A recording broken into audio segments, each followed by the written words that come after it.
से बोला छठी मैया की।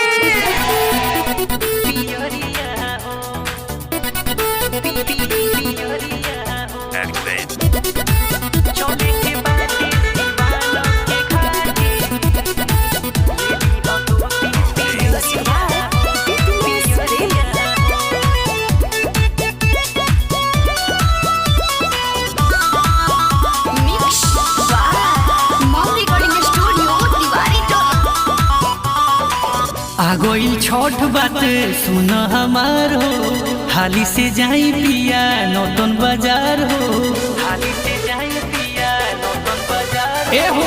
आगोइल छठ बात सुन हमार हो, हाली से जाई पिया नौतन बाजार हो। ले ली हो कुसिया दियरिया हो, दियरिया हो। चले के बाटे सब बहुकुल के घाटे, ले ली हो धोती पियरिया हो। चले के बाटे सिवान के घाटे, ले ली हो धोती पियरिया हो। चले के बाटे सिवान के घाटे,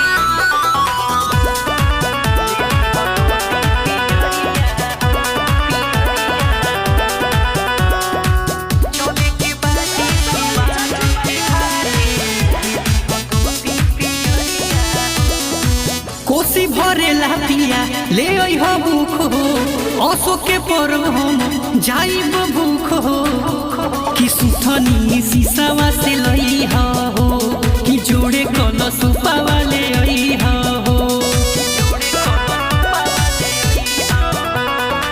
कोसी भरेला पिया ले आई हो भूख हो। असो के पर्व हम जाइब भूख हो, कि सुथनी सीसावा से लई हो, कि जोड़े कलश पावा ले आई हो।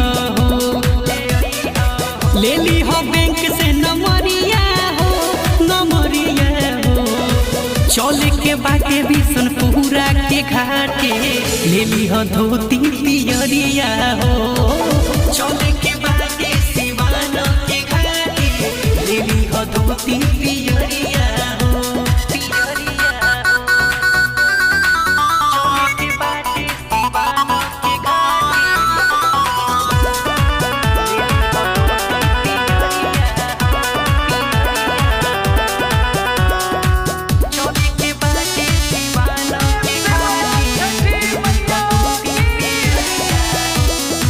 चंदनो के ला देवरू जाले बाजार हो, सैया विशाल बात मानो हमार हो। कि कोसिया सुनील जिली आई है हो, कि जोड़े नारियल भिली आई है हो। ए जी चंदनो के ला देवरू जाले बाजार हो, सैया विशाल बात मानो हमार हो। कि कोसिया सुनील जिली आई है हो, कि जोड़े नारियल भिली आई है हो। मनु जीवनी है कहरिया हो, कहरिया हो। चले के बाटे असो मैरवा के घाटे, ले ली हो धोती पियरिया हो।